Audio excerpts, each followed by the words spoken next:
Hello, welcome to week 2 of Compassion Camp. This is Compassion to the Neighbor.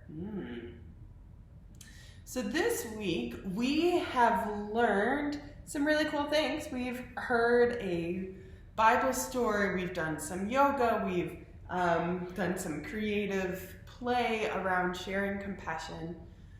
But most important, what we've learned this week is compassion is I see your hurt.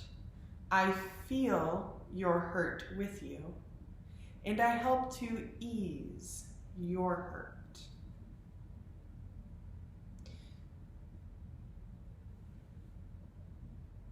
So we are going to do a compassion in action activity.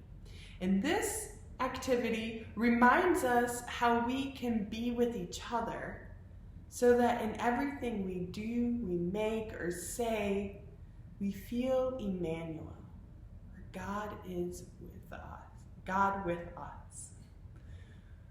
They're really small, simple things that you can easily do at home, but they express this really great, deep, big, wide compassion of God. So I'm really excited to see what our compassion in action activities are for this week. You know, as we are living in this crazy COVID world, I am reminded that there are a lot of folks who are out there in the world making our daily lives just a little bit better. And I was thinking that some of our strong writers can maybe make some notes, write some letters to these folks.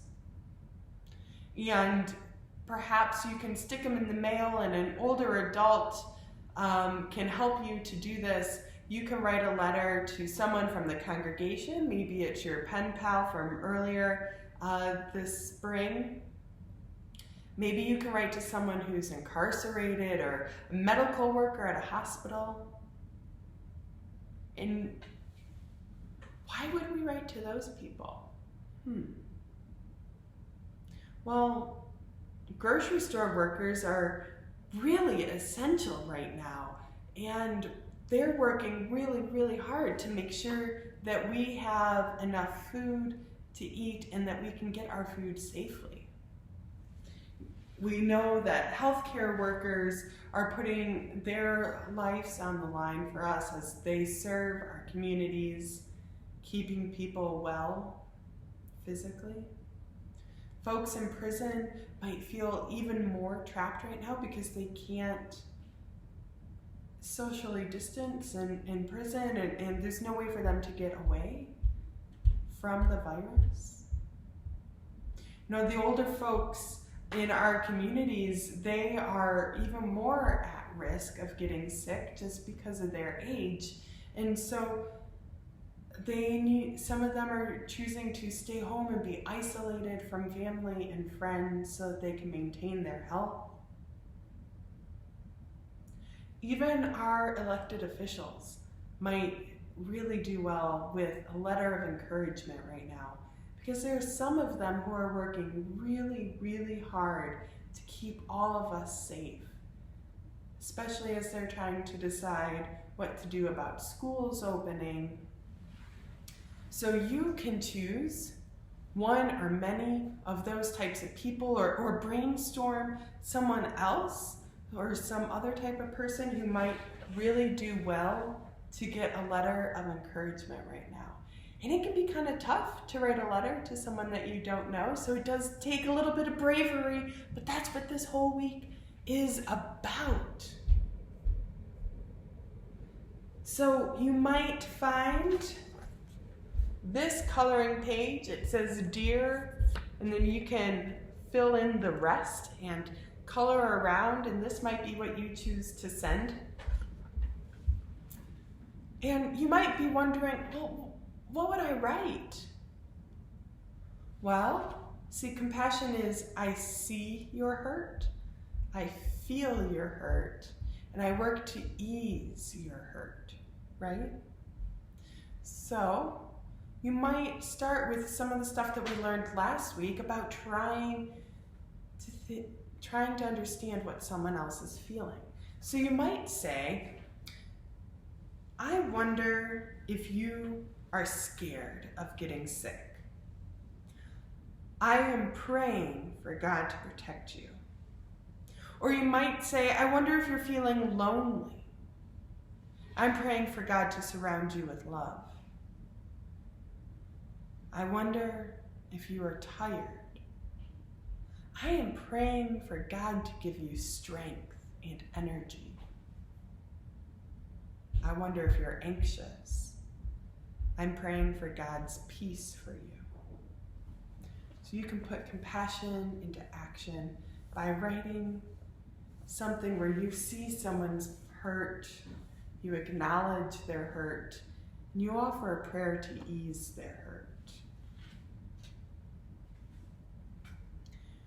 If you want something a little different, you don't have to write a letter. You might choose to share just a little bit of compassion with the folks who come to your door. You see, as we shelter in place to keep our families safe, when we're practicing safer at home, there are also a lot of people out there who are taking risks and demonstrating their bravery. I wonder if you can think of someone in your neighborhood who is helping your family.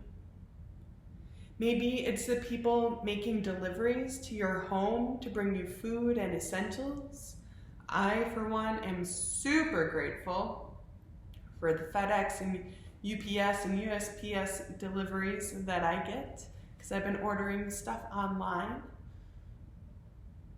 And you can create a thank you card and maybe even set up a care package on your porch to say thank you and show your appreciation for the bravery of the folks that are helping your family.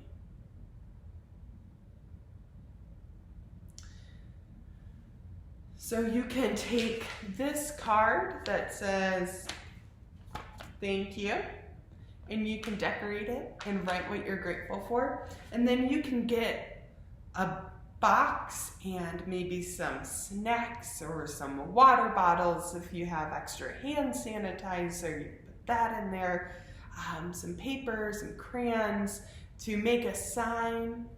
And your instructions are to make a small care package to say thank you to all the delivery people.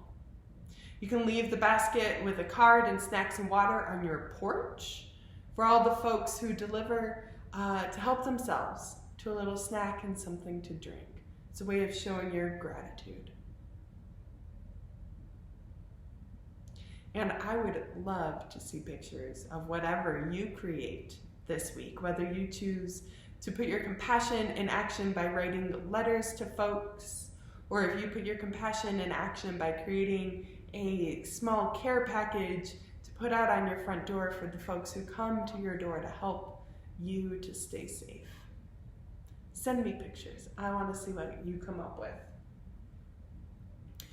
That's it for Compassion in Action. Join us on Thursday for our wrap-up video, and if you choose to send us any pictures of how you did Compassion Camp this week, we will be sharing them on Thursday. So thank you so much, and I hope that you have a wonderful week. And remember, be kind.